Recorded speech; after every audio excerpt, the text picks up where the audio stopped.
Hello and welcome to this roundup of my 5 favorite romance novels that I read this month. I'm Olivia, your favorite resource for book recommendations you can easily screenshot. You're watching Random Olive Reads.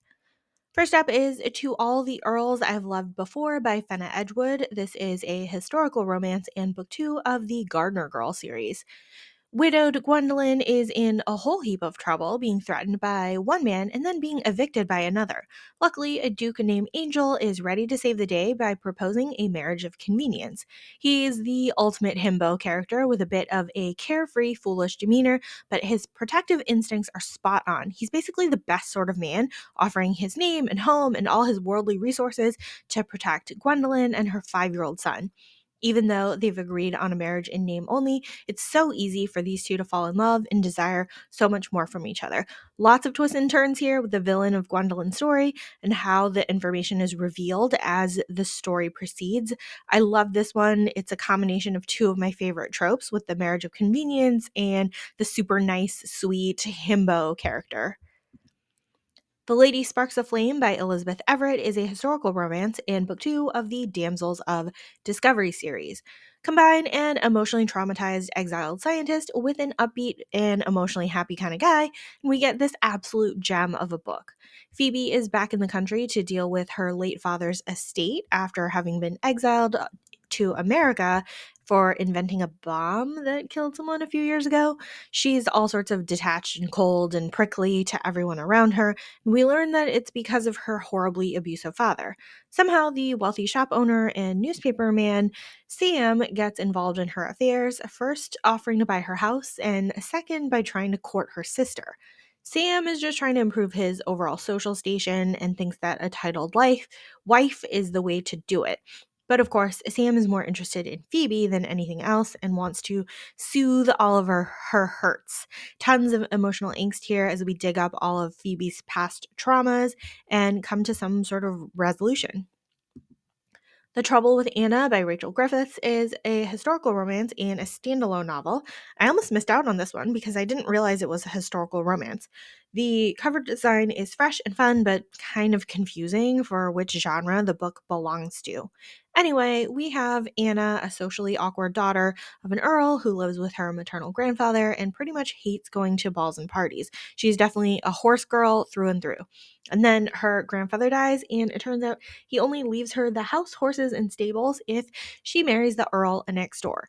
Julian's doing his best to try to fulfill his obligations, but he doesn't want to get married, and he very vocally says so. But then he actually spends time with Anna and is intrigued and a little smitten, even though he can't admit it to himself. He's terrible at communicating, and she thinks that he's just courting her for duty bound reasons and totally lost and clueless, even though he's kissing her every chance he gets.